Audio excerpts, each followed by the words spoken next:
The next kind of pronoun is demonstrative pronouns. Demonstrative pronouns are those that are used to point out the objects to which they refer. For example, this, that, these, those, such, etc. are called demonstrative pronouns. See the examples.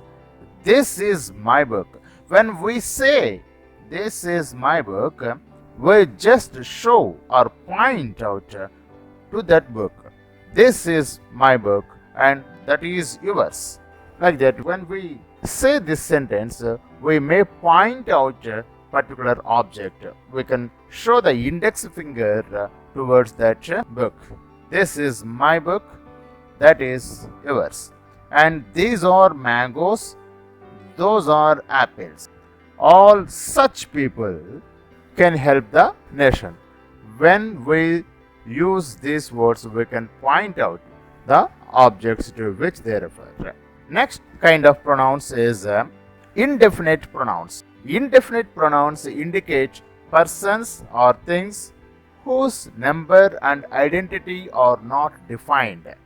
We simply say about that persons or things, but that is indefinite, and we can't say that particular person or that particular thing like that.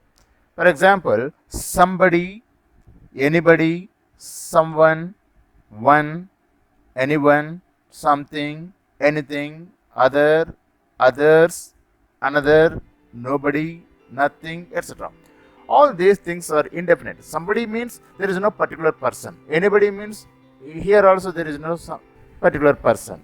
That's why these are all called indefinite pronouns. For example, someone has stolen my watch. Someone has stolen my watch. There is no particularity. We don't know certain person, that person, this person, like that. We can't say.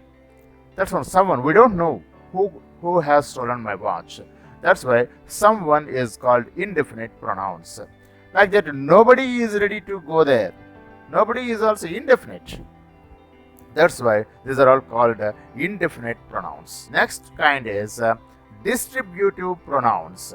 Distributive pronouns refer to pronouns or things considered individually, that is, one at a time and not collectively. These pronouns can be used in a group but not refer to the entire group or entire things. Even though we are referring these pronouns to a group, we have to refer to every person or everything in that particular group. We should take individually, not collectively. For example, each, either, neither, everybody, everything. For example, everybody is ready to start the race. Everybody is a distributive pronoun. Here, everybody in the sense 10 persons are there in the race. But when we say everybody, we have to take those persons individually. That's why everybody is singular. And like that, everything is fine. Everything means singular. So that's why distributive pronouns considered individually and not collectively. Next one is reciprocal pronouns. Reciprocal pronouns express mutual relationship. They are considering single units. Here, we must consider the mutual relationship. For example, each other, one another. We say they are made for each other. Each other is used for two persons. For example, the wife and husband are made for each other. So the wife is made for husband, the husband is made for wife. So this is called reciprocal, and they are expressing a mutual relationship. So that's why each other is called reciprocal pronoun. And the students are helping one another. One another can be expressed when the number of persons are more than two. Students are helping one another. That means each student help another student. So whenever we find a student, he is ready to help other student. Like that, if one another is used to express mutual relationship. It is called reciprocal pronoun. And next one is interrogative pronouns. Interrogative pronouns are used in questions. These are all interrogative pronouns. Who, whom, whose. These three things are used for persons, and which can be used for persons and things, and what can be used for things, professions, ideas, and words. See the example. Who broke this glass? Who is a person in question. So that's why a question mark is there. It is used in the question, and who is a person. And it is asking a question. That's why it is called the interrogative pronoun. Like that, whom? Whom did you borrow money from? It is also a person. Whose? Whose book is this? And like that, which is your computer? It refers to the thing. And which of you wrote this letter? This also referring to the person. Here, which is used for thing, and here it is used for person. And what is the table made of? It is a thing and used in a question. And what is our father? Of course, we are knowing about the profession of that person. And what do you say about your future studies?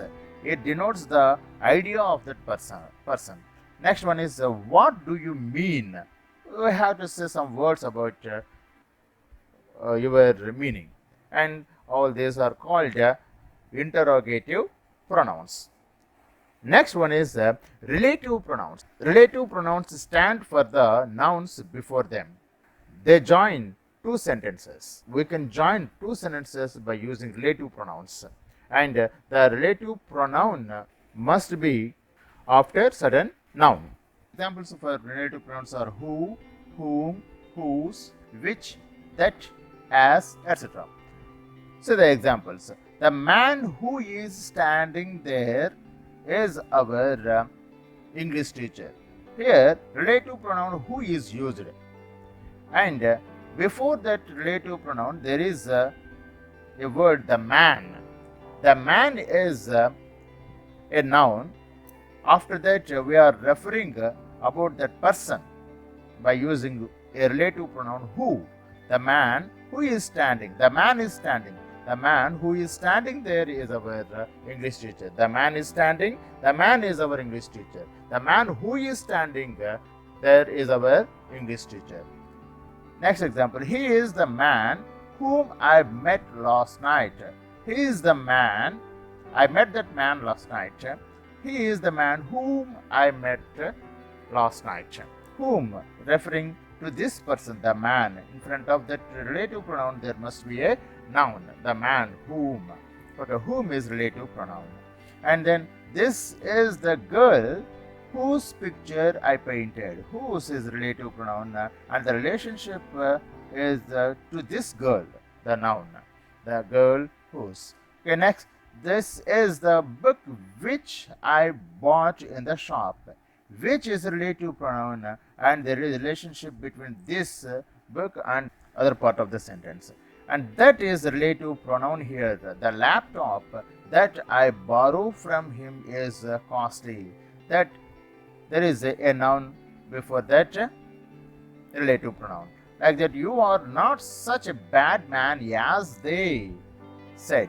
As is a relative pronoun, and there is a noun in front of that pronoun. Like that, relative pronouns are used in the sentences. The last one in the types of pronouns is the pronouns of number and quantity. We can say any number: 1, 2, 3, many, all, none, much, more, most, both, a few, the few, little, a little, the little, several, etc. So many other things are there to give number and quantity of certain things. Here the examples are: there are 40 students in the class. There are 40 students in the class. All got first class in the examination. Here all is a pronoun that denotes the number of the students. Here all is a pronoun of number. Here 40 is not pronoun, it is adjective, because the student is there, noun. The 40, how many number of students are there is explained by this 40. That's why it is an adjective, not adjectives of quantity, adjectives of number is there, it is. But here all is just a pronoun, and after that there is no noun, it is verb. Okay, that is the difference between adjective and pronoun. In the next example, among the 40 persons in the gathering, 5 are teachers and 35 are students. Here 40 is adjective. Here 5 is a pronoun. Here 35 is also a pronoun, because after that there is a verb here. Here after 40 there is a person, that is a noun. So whenever we find noun after this number, that will become an adjective, and wherever there is a verb after that number, it will be a pronoun of number and quantity. In the next example, none of the boys, none is a pronoun, none of the boys except Narayan solved the problem. Then most of the students, most is the pronoun of quantity, and a few coins. So the most of the students are brilliant in the class, and a few coins in my pocket are enough to buy it. A few is expressing the quantity. So like that we can express the pronouns of number and quantity. So that is the end of the types of pronouns.